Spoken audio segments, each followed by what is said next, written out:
All right, so with that being said, let's just talk briefly here. In this next section, we're going to review tax lien risks for just a minute, and then from there, we'll move on to the next topic here, which I think we're going to look at some upcoming opportunities as well. And so tax liens, though, are initially what attracted us, I guess, to the opportunity. It was tax liens I heard about long before I understood what a tax deed was.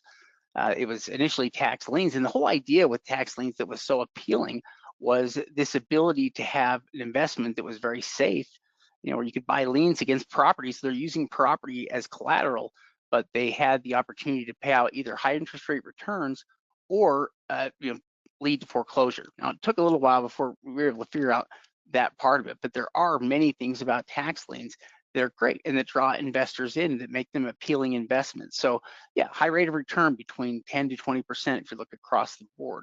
Investment security, they are secured by real estate. They are enforced by state laws, which very few investments can say, and they're very simple. I would say this last one is probably one of the big ones, in that most tax liens redeem. 95% plus end up redeeming, and what that means for the investor is they don't have to do anything but sit back and either collect a check or a direct deposit into their account. They don't have to do anything because most of the time people end up paying off their delinquent taxes. It's just a matter of when that occurs. And so most of the time they don't have to do anything. It's a very small percentage of the time where you need to actually foreclose. Yeah, I mean, I know I'm biased, but I think that tax liens are pretty much the safest investment that you can make, because the property is acting as collateral. It's based on state law, and we have tax liens that go back to the 1930s. We just got old tax liens and tax deeds that were purchased that were issued 150 years ago. So it's been going on a long time. And what we want to do tonight is kind of go over that. Even though it's one of the safest investments, that means that you're not going to want to purchase properties on every single tax lien. Now, to kind of go over some of the quick basics, tax liens are going to be sold on a yearly basis in either county or, in some cases, city auctions. So a place like New Jersey, it's actually the local municipalities that are going to go ahead and do the tax sales. It's usually going to be the person that's collecting the taxes that's going to be in charge of having the tax sale, issuing the list, providing the information. And one of the great things about tax liens is that so many of these different areas are moving online. I mean, even here within the last couple of weeks on the podcast, we talked about Alabama tax liens.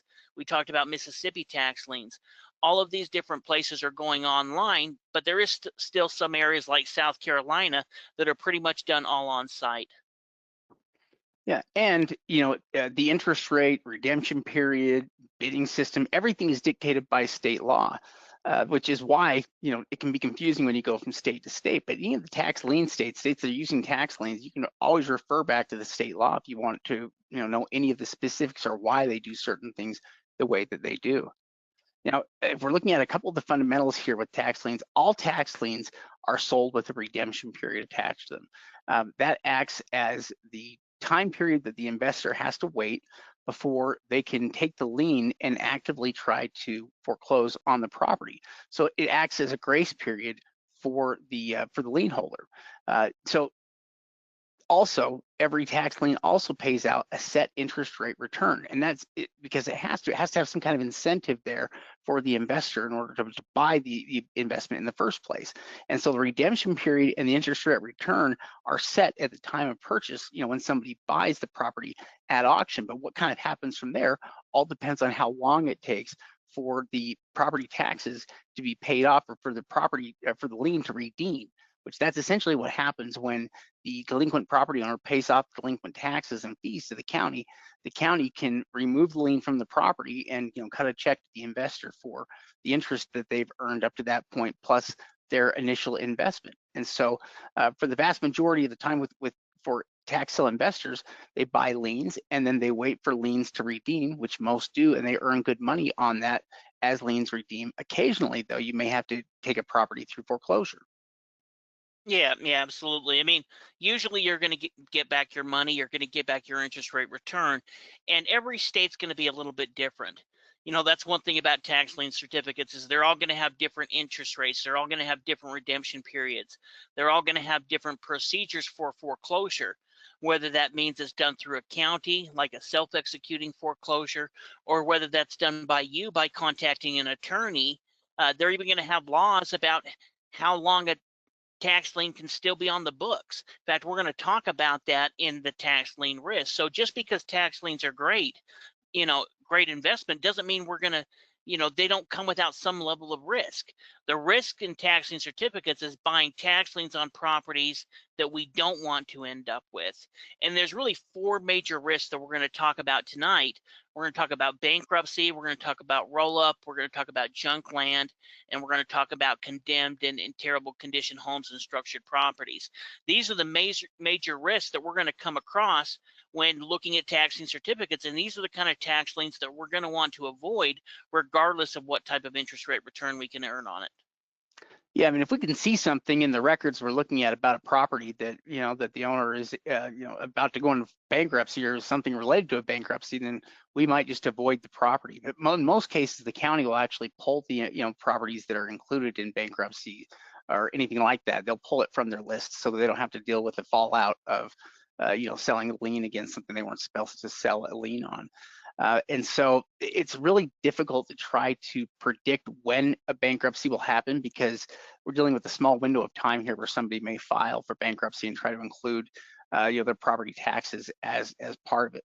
However, one thing that we do know for certain is that property taxes are not something that get forgiven in bankruptcies. They still have to be paid. And so what that means for us as investors is even in a worst case scenario, the worst thing that could happen is that they have your money basically kind of trapped there, and they are able to pay back what they owe in taxes in installments. Maybe they have to pay it back in pieces. And so if they do that, if they pay the county back in pieces, the county may end up paying you back in pieces as well. But you're not actually going to lose money on that. You'll still get all your money back. So it's hard to say it's a risk in the way that some of these other things we're going to be talking about are risks. Yeah, there's a couple of things to remember about, bankruptcies and tax liens. First of all, like Shade said, we can't really research it before the auction. If there is a bankruptcy, the county is going to go ahead and pull that. They're not going to go ahead and sell a tax lien to an investor on a property that has a bankruptcy. So it's going to be happen after you've already purchased the property. So there's really no way to research it. It's not something that we're going to worry about because chances are you're never going to encounter one of these. We've never heard of a situation where a bankruptcy hasn't been paid back or a tax lien hasn't paid back that's gone through a bankruptcy. It could have happened, but we've never seen it. Worst case scenario, it's going to be a situation like I had here. This was a tax lien that I purchased back in, I can't remember, 2007 maybe. And, this tax could have been 2006. And this tax lien ended up going through a bankruptcy after I'd been into the tax lien about a year and a half. So about a year and a half in, this was a home. It went into a bankruptcy, and because of the bankruptcy, they weren't able to pay me back all immediately. In fact, many times if there is a bankruptcy, you'll go ahead and get redeemed and not even know that it's been redeemed. But in this case, you can see it was for $165. And so what they did, it was about a $1,200 lien. I had to get paid back in checks. I got a couple of checks every month. Sometimes I'd only get one check. Sometimes I get 3 checks. But over a period of about 6 months, they ended up paying me back my money and my interest. Interested in tax sale investing? Become a member of taxsalesupport.com to learn how. So essentially, you can't really lose your money with it, which is why we don't worry about it too much. Your money's always going to be well protected when you buy liens, as long as you're careful about making sure the lien is against a property that has real value. If that's the case, then your money's always going to be secure. Now, number 2 is tax lien roll-up. This is also a risk that doesn't necessarily exist the same quite everywhere. And what we mean by roll-up is this. The roll-up refers to any other tax liens that are issued against the property, or really any other outstanding taxes that are owed on the property. And the reason why that's important is because in order to foreclose on the property, so let's say the redemption period expires and as a lien holder, you want to foreclose, one of the requirements in the county is going to be that you bring the taxes current, or that you pay off any other outstanding taxes that are owed in order to foreclose. And to do that, if there were any other liens that existed against the property, you would have to pay them. Now, if you had bought all the liens that had come up against the property, then you wouldn't have to pay anybody, because essentially you're the lien holder that has all the liens against the property. And so you've already paid that amount. But let's say you only had one of the liens and there were two other liens against the property, you would have to pay those liens off in order to foreclose on the property and bring the taxes current. That's one of those things that has to happen with a lien against the property in order for an ownership transfer to occur. So it's a requirement in order to foreclose. So one of the things that we need to know is how many other liens exist against a property when we go to buy a lien. Because if it's a single lien against the property, that's one thing and easy to calculate. Most liens are going to represent a tiny percentage of the property value. I mean, less than 1%. But what if that one lien we're looking at is just one of a dozen liens or more that are against the same property? That's where it can change the numbers dramatically, where suddenly in order to foreclose, that number amount could be a very large amount. In some cases, maybe even higher than what the property is even valued at. Yeah, now when we're talking about tax lien certificates, Shade kind of mentioned this, and we talked about this before. Not every state is, created equal. States are going to have different rules, and so within some states, what's called the life of the lien. This is how many tax liens can survive before they essentially fall off. They are no longer valid. So in a state like South Carolina, they only issued one tax liens 1 year, and if they don't pay back within the year, then it goes and becomes a tax deed. So we're not going to be worried about a state like that. Or a state like Maryland, where you need to start the foreclosure process within 2.5 years. There's not as big a risk of having a massive roll-up. It's still something we would check in a state like Maryland, but we're not going to be worried as we would in the state of Florida, where 7 years tax liens can survive, or in Arizona, where 10 years worth of tax liens can survive.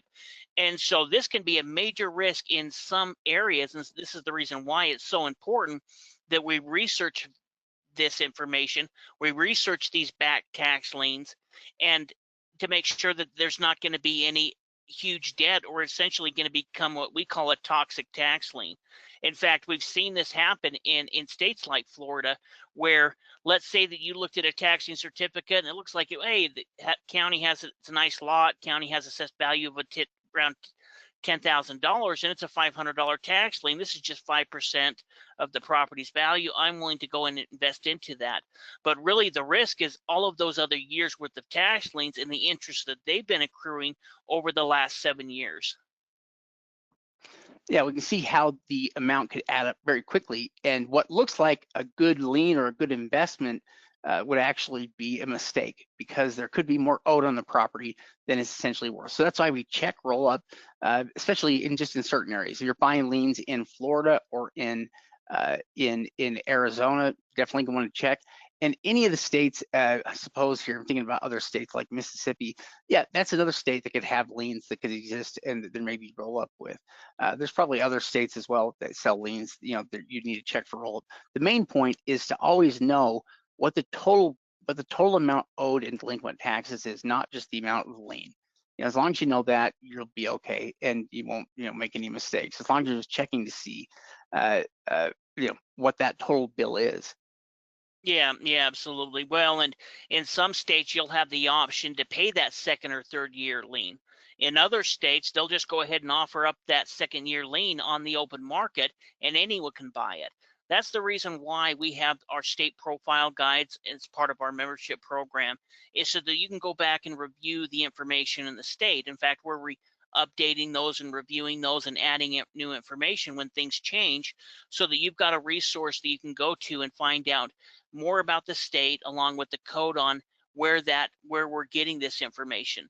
When me and Shade first created our state guides, we used the state codes because there wasn't state guides back then. In fact, I think we were the first ones that created state guides, and we had to go and read all of the codes in the state law to even determine how they offered their tax sale properties. Greg has a great question. He says, what if you hold the property for several years? Will the liens fall off? And the answer is yes. They would if you own the property. So if you were the property owner, and let's say you're paying the property taxes, on the property, eventually those liens will drop off of the record if you were just paying them if you paid all the taxes after that, but see, the issue with that though is that one lien going to foreclosure, would make the property then worth foreclosing on. But yeah, essentially though, every year liens are going to drop off, and so there were a lot of properties that we'd come across in Florida where they haven't had property taxes paid in decades, and so they're adding a new lien each year and they're dropping a new lien off, every year. But most of the time though, because we're trying to foreclose on it, in order to do it, they'd make us pay anyway, so it doesn't really affect us. But yeah, essentially though, in any of those states, it works that way where you can have a maximum number of liens against the property, and beyond that, that's all you can basically have. That's not the only risk though for tax liens, because like Steve was saying, we don't want to buy liens against against just any property. As long as we're careful about the properties the lien are placed against, and we're purchasing liens against properties that have use and value, we're going to be okay. But where you could make a mistake is if you buy a lien against a piece of useless land. Useless land is a risk for tax deed investors, because obviously you wouldn't want to buy a piece of property that you can't turn around and sell, or that doesn't have any real world use, because you can't do anything with it. And the county is still going to charge you property taxes for it. So it's not worth owning either. But buying a lien against a piece of useless land is equally a threat, or I guess a risk, because the property owner may not care to pay the property taxes off so that your lien redeems. And it may not be worth foreclosing on it if it's something like a useless lot. So if the lot doesn't have any real use or purpose, you're not going to want to foreclose on it. That's the real threat, or the real risk. Yeah, well, and a lot of these type of properties could have additional liens on them as well. So when we're talking about useless land, we're talking about, most landlocked property. If there was enough value or something to it, maybe you could look into it if it was a real big piece of land, but that's usually something we're going to avoid. A big one is side lots. There's so many of these side lots or weird shaped type of properties that come up on the market. In fact, they just are constantly coming up for the tax sale because nobody ever ends up actually foreclosing on the property. So it just goes, through this process over and over again. And we'll see in states where they actually sell off as deeds, and maybe somebody buys the deed and then doesn't pay the tax lien and then goes back to the tax sale. If there's serious topographical issues, or if it's located in a real wetland, if it's something that we don't want to own, then we're not going to bid on that tax lien certificate. And one thing to mention as well, when we're talking about land in a state like Florida, if I found a $10,000 building lot, or even a $5,000 or $6,000 building lot, maybe that's what the assessed value is, and I could buy a lien off for $100. In that kind of state, maybe I would go ahead and buy that lien, because if I was to foreclose on it, I could just pay the county the money, and as long as it's a usable property, it's probably going to sell at the tax sale, and I'm going to make back my money and my interest. But if I had to buy that same, let's say, lien in Arizona, well, I'm going to have to do the foreclosure on my own and have an attorney. Well, that may cost me $1,000 or $2,000 or maybe more than that. So in that kind of situation where our cost may be in Florida, $500 or $600, and if $6,000, $7,000 lot comes up for the auction, it's probably going to sell. Versus in Arizona, where we may have to pay $2,000 or $3,000 to do the foreclosure on a piece of land that's only worth $6,000. Yeah, it can change the numbers on what would make sense in terms of your bottom dollar, or about the cheapest property you may want to target. If you have to deal with something like foreclosure costs, like hiring an attorney, even though if you're foreclosing on the property, you're not going to get reimbursed for anything, because you're basically, it's all your cost. You're the one foreclosing. And so, yeah, there's definitely going to be a minimum value that's going to make sense to pursue here with liens. I think if you invest in Arizona, you probably know about what that number is. Now, it's not the only risk though. Condemned properties or homes that need, if the property is basically falling down, if it needs a lot of work, if it's been condemned, a lot of properties like that are liens that you wouldn't want to own, because you wouldn't want to foreclose on the property. It's more of a headache than it's worth. The property may have also a giant tax bill, a lot of other liens that could be owned, owed on top of that, which condemned properties oftentimes do. But if the property looks like a nightmare, if it looks like something bad has happened there, like the tree fell on the property, or the property burned down or something like that, that's also another sign, they probably don't want, any part of that. So we try to avoid any properties if it looks like, we generally are going to look at Google Maps if we can get street side images to try to see what the property is, look for signs that it's abandoned or if it's run down. The value a lot of times is also a real indication of what's going on. So if the value looks weird, that's the first thing that you're usually going to throw up some red flags for us and say, hey, there's something going on with this property, we need to look further into it. That's if it has a very low value, but if it has a higher value, that's usually a sign that, that it could be worth fixing up or that there's something there that an investor could potentially work with. So one thing we've got to watch out for is value limited property. So if the property is only valued at, at $20,000 to $60,000, if it's in usable condition, we've got to be careful with those as well, because there's just not enough profit in properties like that to fix them up if even if you could acquire them. Yeah, I mean, if we're looking at two different properties, let's say that one is located in Miami and it's in rundown condition, but the market value of that home, fixed up is $800 to $1 million, then that might be better to look at than, let's say, a tax lien on a property that's only valued at $40,000 or $60,000. In that kind of scenario, because that property has a lot more value, maybe we're willing to bid on a house that's in a little bit rough condition. But if we're looking at tax liens that are in, that are run down, we're going to really go through stage one due diligence. We kind of use stage one due diligence as our tax lien for tax lien certificates. And if you go through all of those processes where you're, quickly looking at the market value, you're doing a good on-site evaluation, and we've looked into any of these issues like the roll-up, then we're usually going to be making a pretty safe investment on our tax lien certificates. Yeah, stage one research is generally sufficient for tax liens. We don't usually have to get in too deep with them because you have such a high chance of redeeming. Happens most of the time with tax liens, and so we can usually weed out any major problem properties with just stage one, because problems tend to stand out. And it'll be something like not having value or not being accessible or something like that. It usually will come out as soon as we look at it. But yeah, otherwise, tax liens are very safe investments. And if you're buying good tax liens against, which a good tax lien is just against a good usable property, something like a home or like a good piece of land, then it's about as safe as investment as you can find anywhere, and a good way to make some money on your money. Yeah, I mean, just remember, guys, the property is essentially acting as collateral for the debt. So if the collateral is bad, if it's a bad property, then it's going to be a bad investment. And there's a ton of online auctions taking place. We talked about Mississippi, we talked about Alabama, we've got Florida taking place next month.